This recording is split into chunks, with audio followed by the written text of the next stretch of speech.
दिसंबर का 2 तारीख 1930, उस वक्त डिमा हासाओ में, डिमा हासा समाज में एक बहुत अच्छा आदमी आया था। वो व्यक्ति का नाम सभी लोग शायद जानते भी हैं या नहीं जानते हैं। आजकल के नौजवान लोग का मुख में या आजकल का नौजवान लोग काफ़ी लोग उसको नहीं जानते हैं, लेकिन आज हम उसके बारे में बात करेंगे। आज उसका जन्मदिन है।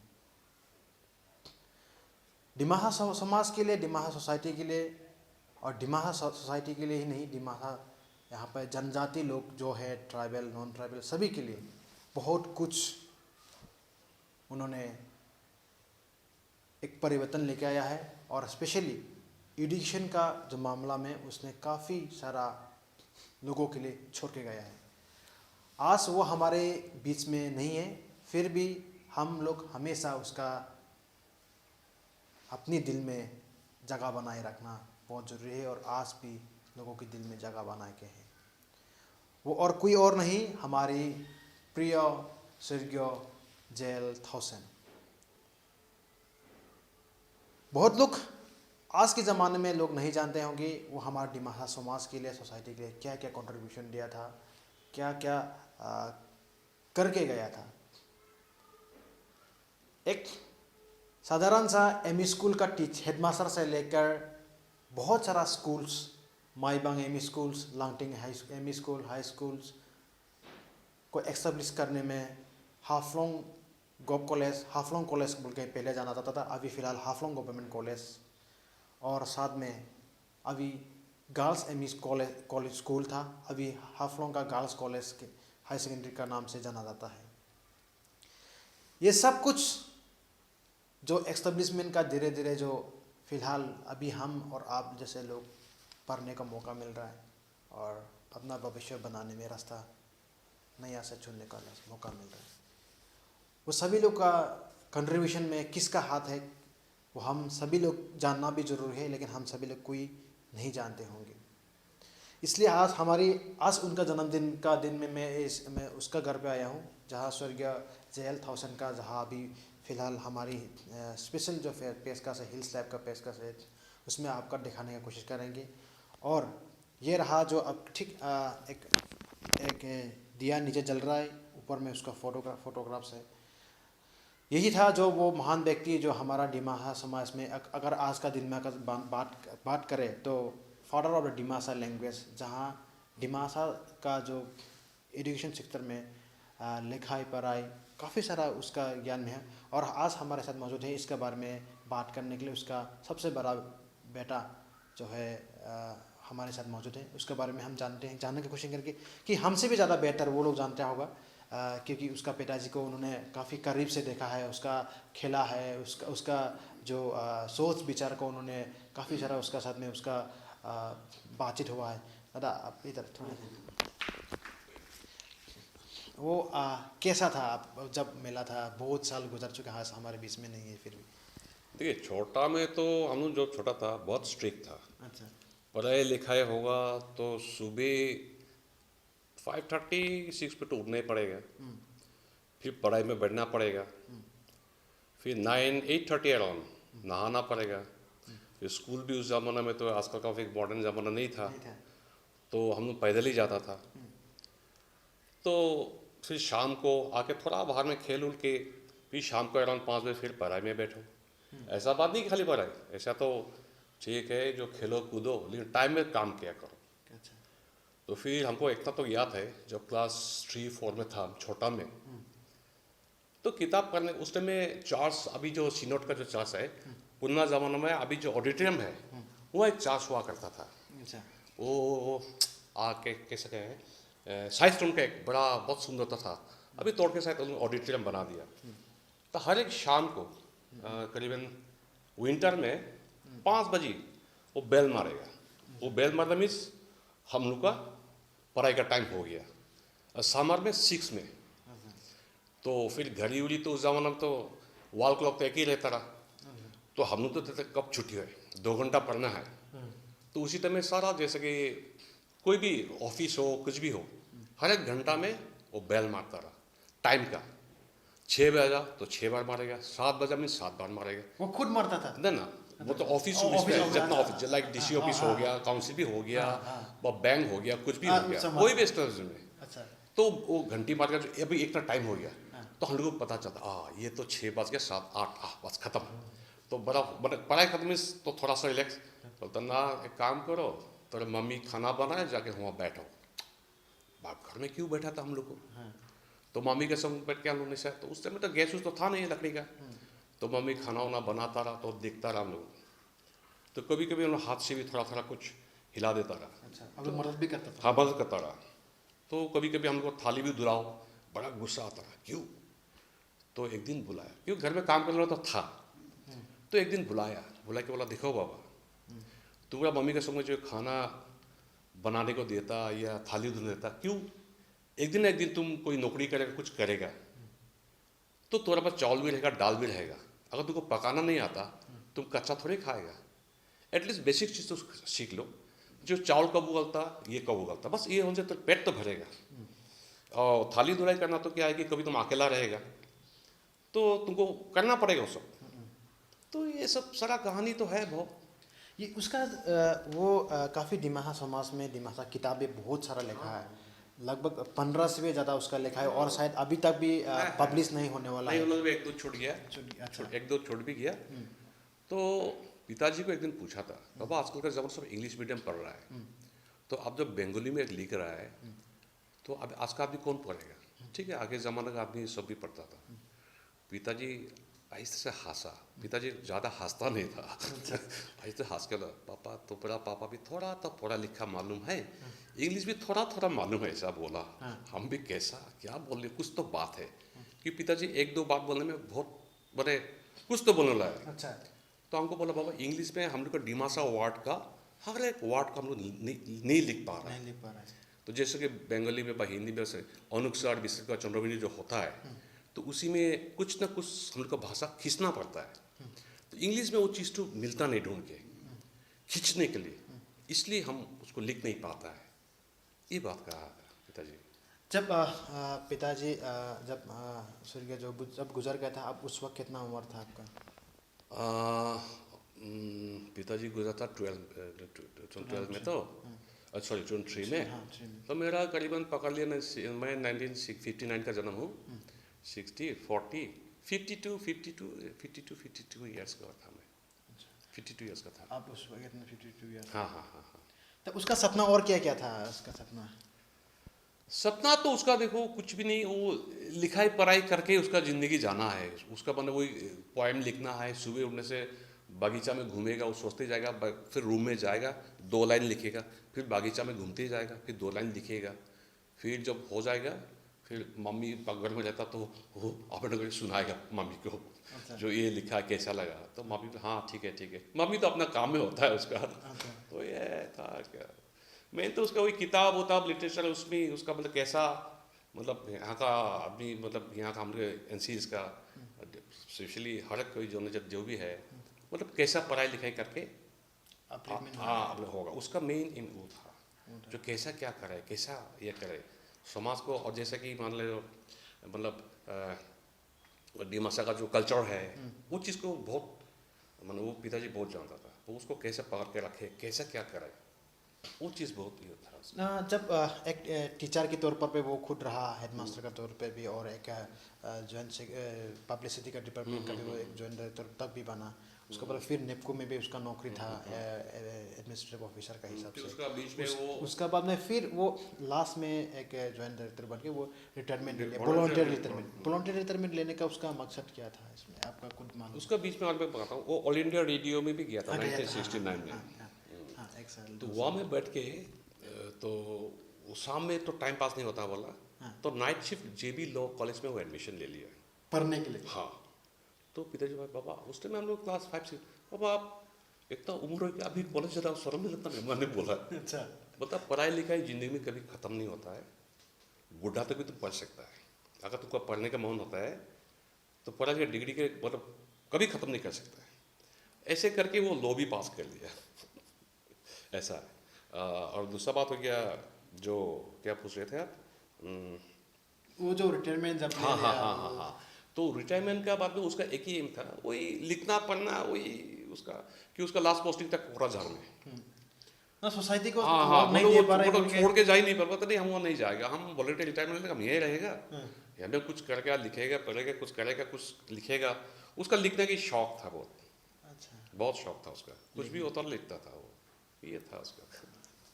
आज आप लोग कौन क्या कितना भाई बहन कौन? हम लोग 2 भाई हैं, 2 बहन हैं। अच्छा। तो सबसे बड़ा मैं हो गया, मेरा एक छोटा बहन है, हाउस वाइफ है, ये हाफंग में रहता है। एक छोटा भाई है, वो तो अभी बाहर में है, अभी छत्तीसगढ़ में है, तो BSF ADG है। और मेरे सबसे छोटा बहन अभी कॉटन कॉलेज में, कॉटन यूनिवर्सिटी आज का दिन में तो head of the department history में है, सबसे छोटा बहन। 2 भाई 2 बहन ही है। ये सब आपको लगता है कि ये सब जो पिताजी का अच्छा काम की वजह से शायद सब लोग भी खुश है, ऐसा लगता है आपको? देखिए वो हम कैसा बोले, अभी जास तो हम तो खुद तो उसको लगता है ऐसा। मैं देखिए मेरा हम सेटिस्फाइड बिकॉज मेरा पिता जो करके कर गया, अभी उसको रखना नहीं रखना, हम भी आज है कल नहीं रहेगा, किसी सबको जाना है, तो रखना नहीं रखना जो भविष्य आएगा, जो रहेगा यहाँ का, जो उसको देखना है। लेकिन खैर जो भी है, एक हमारे सोसाइटी है, समाज जो है, एक बहुत सारा एंगल से लोग सोसाइटी को कंट्रीब्यूशन दे सकते हैं। तो एक उसका भी एक जरिया था कि एजुकेशन के माध्यम से वो सबको एक सोसाइटी को, समाज को अच्छा समाज बनाने के लिए वो कोशिश था।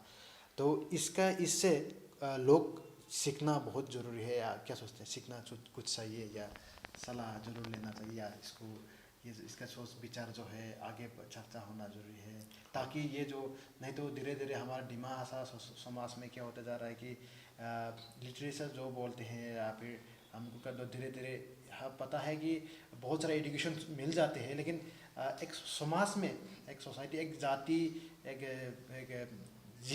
जिंदा रहने के लिए ये सब भी बहुत ज़रूरी है। आप क्या सोचते हैं? देखिए मॉडर्न ज़माना का ऐसा बात नहीं कि आजकल लड़का बच्चा पढ़ाई लिखाई नहीं करता, ये नहीं करता, वो तो सबका भी अच्छा है। हम लोग अभी बहुत डॉक्टर इंजीनियर, बहुत IIT, बहुत कुछ है, ऐसा बात नहीं है कि भाई नहीं है, ऐसा तो नहीं है। हाँ कुछ हमारा जैसे कि मान लीजिए अभी गांव की तरफ से शहर में आदमी भागना शुरू करा, तो कल्चर चीज़, वो चीज़ तो जैसे कि हमको भी, हम भी शहर में पैदा हो, मुझे भी पूरा 100% पता नहीं, ये तो पक्का बात है। उसी तरह जो गांव में है, आज का दिन में जितना बुजुर्ग है, जो भी वहाँ बचा है, एटलीस्ट वो कल्चर को पार के रखने से, ताकि हम लोग भी कभी, जैसे कि हम लोग साल भर में एक बार बुशुडीमा आता है, तो हम लोग भी जाके एटलीस्ट देखे, जो हाँ हमको ये डांस हो गया, ये हो गया, तो हम लोग भी जाएगा, देख सकता है। अगर वहाँ से कुछ भी नहीं होगा तो कहाँ से क्या होगा? तो कल्चर मेंटेन करना बहुत जरूरी है, आई मीन उसको बरकरार रखने के लिए। वो पिताजी हमेशा वही बात ही बोलता है कि तुम जितना भी पढ़ा लिखा हो जाओ, कुछ भी हो जाओ, अपना समाज के बारे में अगर तुमको पता नहीं चलेगा खुद को, तो कुछ फायदा नहीं। एटलीस्ट ठीक है मॉडर्न जमाना आ गया, हर एक चीज़ तो आपको भी नहीं, पर बेसिक चीज़ को आपको जानना जरूरी है। जब डांस, वो ये हमारा डिमासा डांस ऐसा होता है, चलो हम लोग का कोई शादी में ऐसा होता है, श्राद्ध में ऐसा होता है, एटलीस्ट बेसिक चीज़ तो मालूम होना चाहिए। नॉट आजकल थोड़ा सा शॉर्ट भी हो गया, लेकिन हो तो रहा है अभी भी, हो तो रहा है। आई मीन गांव में भी अभी बरकरार है, हम लोग को टाउन में आज तक का दिन तक तो बरकरार है, जो हम लोग का समाज का जो कानून आज तक का तो बरकरार है। बट फ्यूचर में कैसा होगा पता नहीं, क्योंकि आजकल का लड़का बच्चा बाहर पढ़ाई के लिए तो अभी जाना पड़ेगा ही, चाहे हमारा बेटा हो, चाहे आपका बेटा हो, चाहे इसका सबके बेटा हो, जाना पड़ेगा। एडिक्शन यहाँ भी खराब हम नहीं बोलता, लेकिन क्या है कि आदमी का मतलब जितना ह्यूमन बीइंग का आदमी का मन होता है कि नहीं चलो हम लोग से गुवाहाटी जाएगा, तो गुवाहाटी का बोल कर हम दिल्ली जाएगा, और सब कुछ यहाँ पे मिलता भी नहीं। हाँ वो तो है। ठीक है, और भी हम बात करेंगे, और हमारे साथ में मौजूद है जो डिमा हासा को एक गौर से देखा है काफ़ी उसका लाइफ में, और हमारे साथ मौजूद है सीनियर जर्नलिस्ट अनूप विश्वास जी, उसके पे हम बात करेंगे।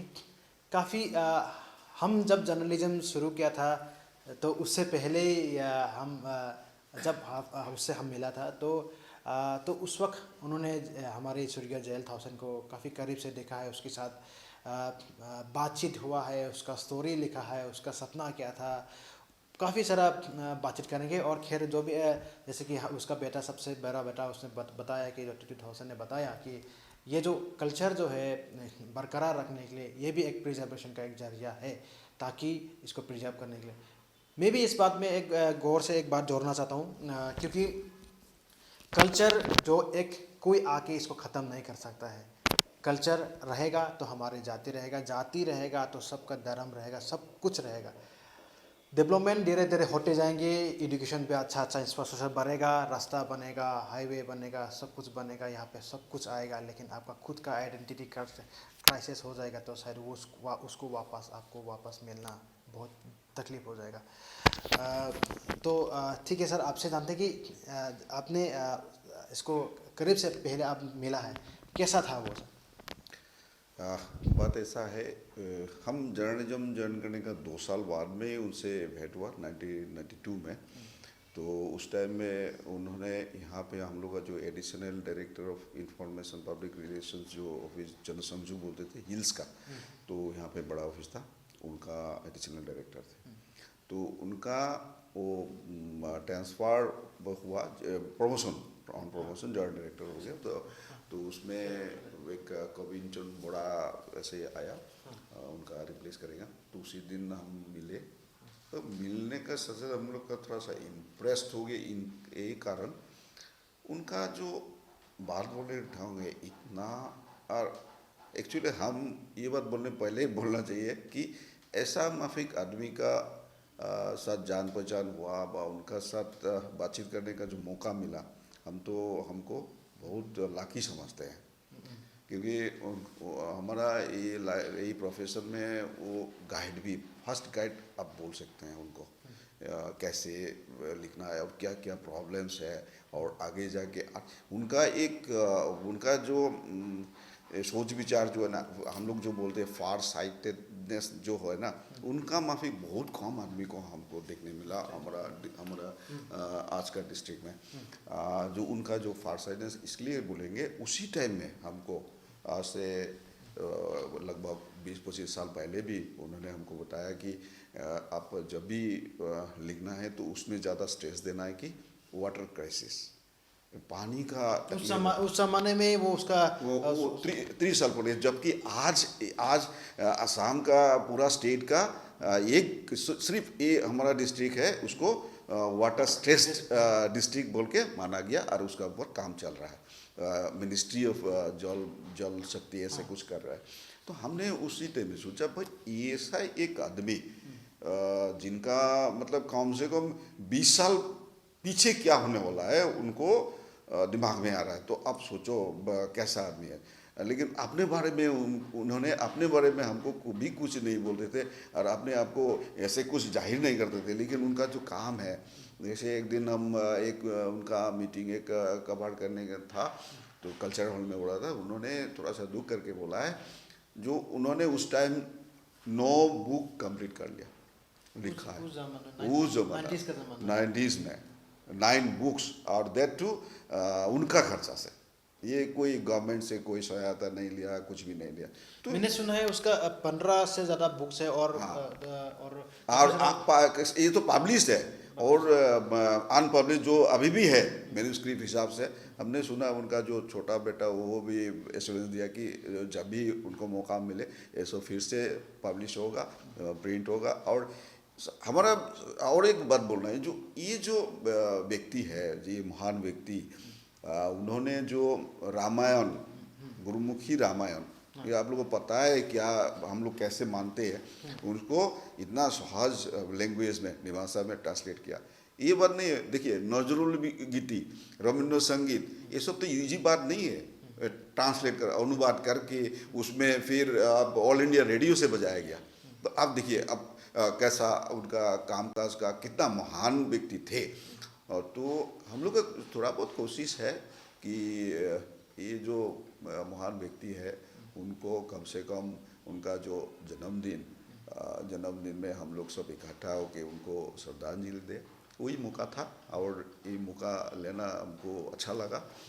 और काफ़ी सारा उसको अचीवमेंट भी मिला, शायद अवार्ड भी मिला। ये अवार्ड्स का तो बात अब क्या बोलेगा, ये अवार्ड्स का तो उनका लाइन है।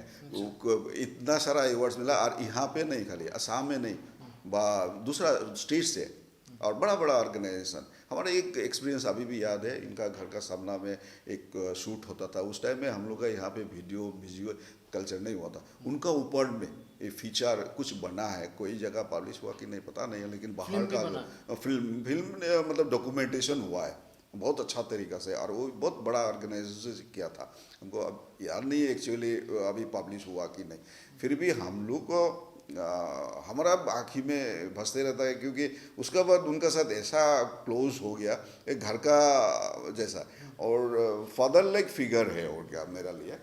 और उनका जो कहना है, कभी वो मतलब ये कड़ो मतलब वो स्ट्रिक्टली नहीं बोलते थे, जो ये करना अच्छा है, उनका बात है जो ये काम करना अच्छा है, और ये हम लोग को बहुत ज़रूरी है समाज के लिए। और हमने भी देखा, आपको आप भी पता चलेगा, जो यहाँ पे जो नवीन चंद्र बदले गोपीनाथ बरदलोई का नाम में जो असामीज मीडियम का जो स्कूल है, वो भी उनका ही देन है। और लाइटिंग हाई स्कूल है यहाँ पे। गवर्नमेंट कोई भी एजुकेशनल इंस्टीट्यूट हो, ज़्यादातर उनका उनका है ही है, उनका अनुदान उसमें रहेगा ही रहेगा, ऐसा है मतलब हमारा डिस्ट्रिक्ट में।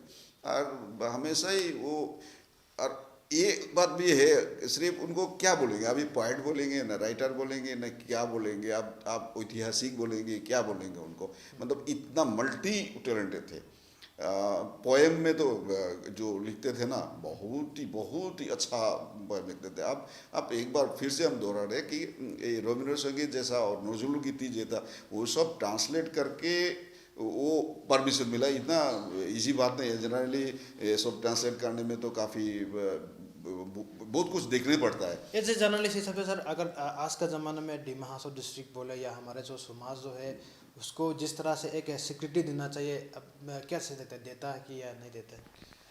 अब स्वीकृति नहीं देता ऐसा तो बात नहीं है, मिल रहे हैं, उनका कंट्रीब्यूशन का दाम सभी दे रहे हैं, सभी जितना जहाँ पे देना है वो वहाँ पे पक्का दे रहे हैं। तो हम लोग का बीच में हम लोग देखने भी लाए, जो और भी कुछ करना है उनका। आज उसका जन्मदिन है, आज उनका जन्मदिन है, ये मतलब एक सभी को जानकारी होना चाहिए जो इनका बारे में, मेरा कहना है। हम सोचते हैं काफ़ी सारा यूथ आजकल का ज़माना का यूथ लोग, हाँ ये हमारा भी एक्सपीरियंस है। ये शायद जो यहाँ का लोगों का गलती है या किसका गलती हो सकता है, ये लोग नहीं पता नहीं चल रहा है, क्या गलती हमारा ही होगा, क्योंकि हम लोग ही उनको अच्छा तरीका से शायद जो पोर्ट्रेट बोलते हैं ना, हम लोग दर्शाया नहीं, आदमी को पास में हम लोग बताया नहीं, इसीलिए हमारा भी गलती होगा इसमें। और जब भी हम देखा है, फील किया है, 2-4 जगह ऐसे कुछ ओकेशन में हमने बात किया, तो बच्चे लोग बहुत इंटरेस्टेड है उनका बारे में जानने के लिए। ये तो बहुत जरूरी है। और हमारा खाली इनका नहीं, ऐसा सारा डिमा हासाओ का काफ़ी बड़ा बड़ा आदमी यहाँ पे पैदा हुआ, और ये डिस्ट्रिक्ट का लिए काफ़ी कंट्रीब्यूशन उन्होंने दिया है।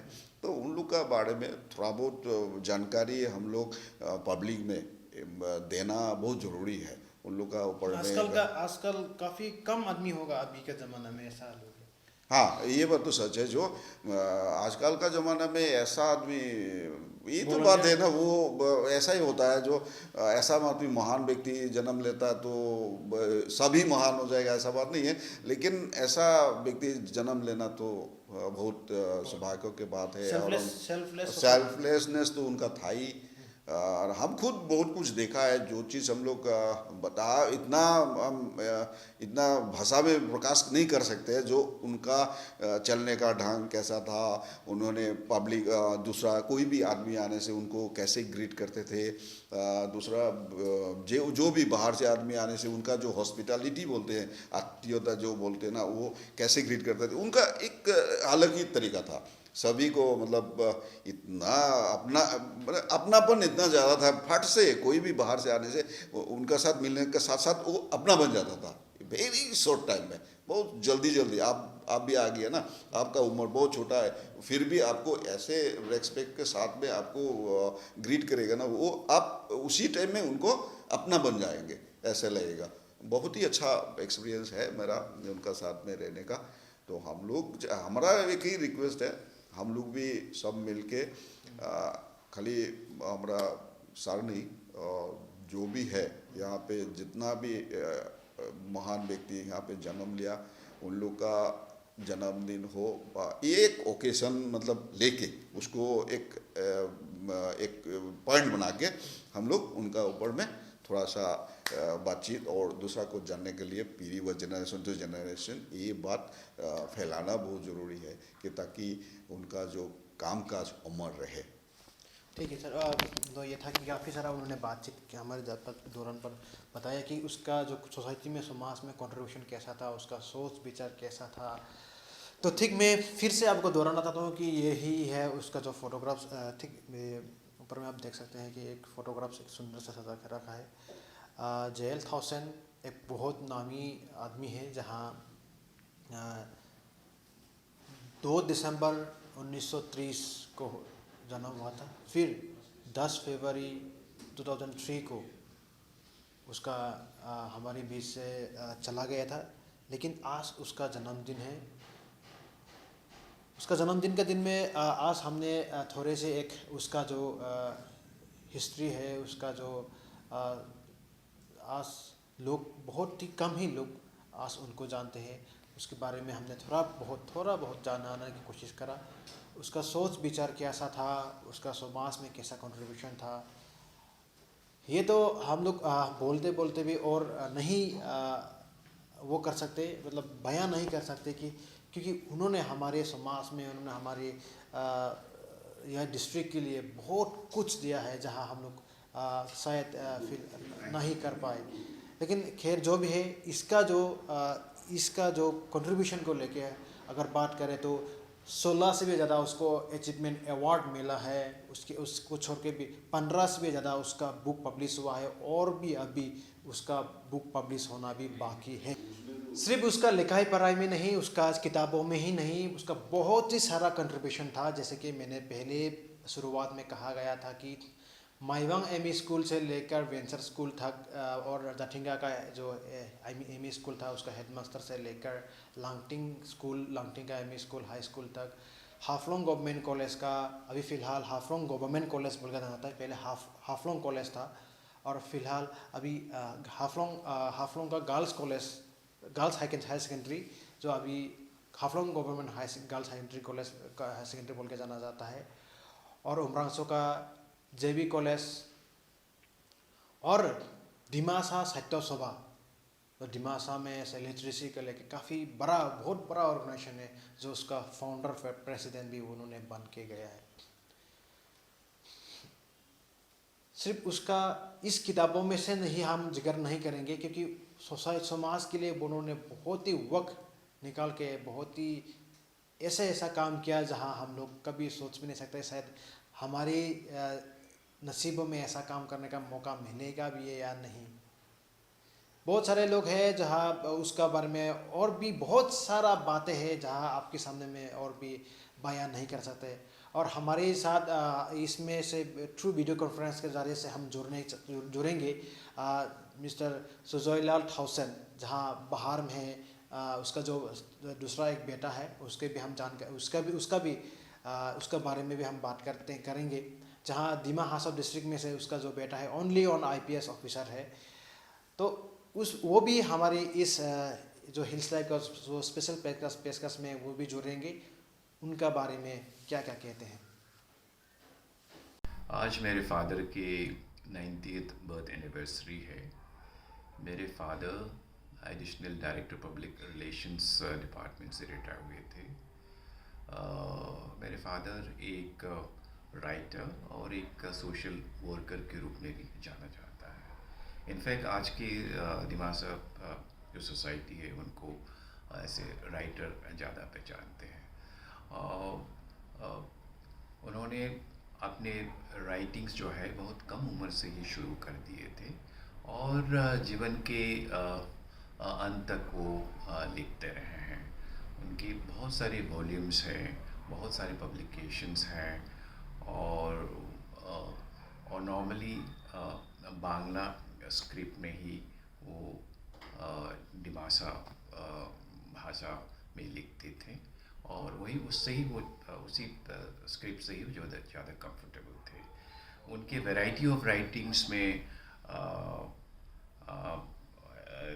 जो है इसमें गीता का ट्रांसलेशन है, बाइबल के ट्रांसलेशन है, रामायण महाभारत के ट्रांसलेशन है, और बहुत सारे किताबें जो है जो बच्चों के लिए भी समर्पित है।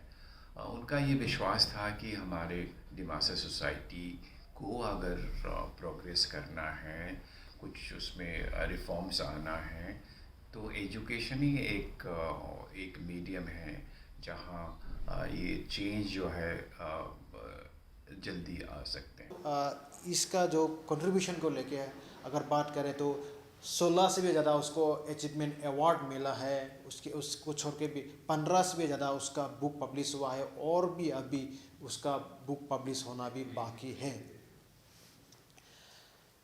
ये सब सारा जो मामला, ये सब कुछ उनके खुद हाथों से लिखे हुए किताबें को उन्होंने पब्लिश करके गया, लेकिन हमारी समाज के लिए बहुत कुछ दे के गया है। लेकिन हमें शायद इसका याद रखना बहुत ही ज़रूरी है, क्योंकि इस तरह सा हमारे बीच में से लोग जो भी यह हमारे समाज में नहीं है, फिर भी उसको हमारे दिल में हमेशा ज़िंदा रखना ज़रूरी है और बरकरार रखना ज़रूरी है।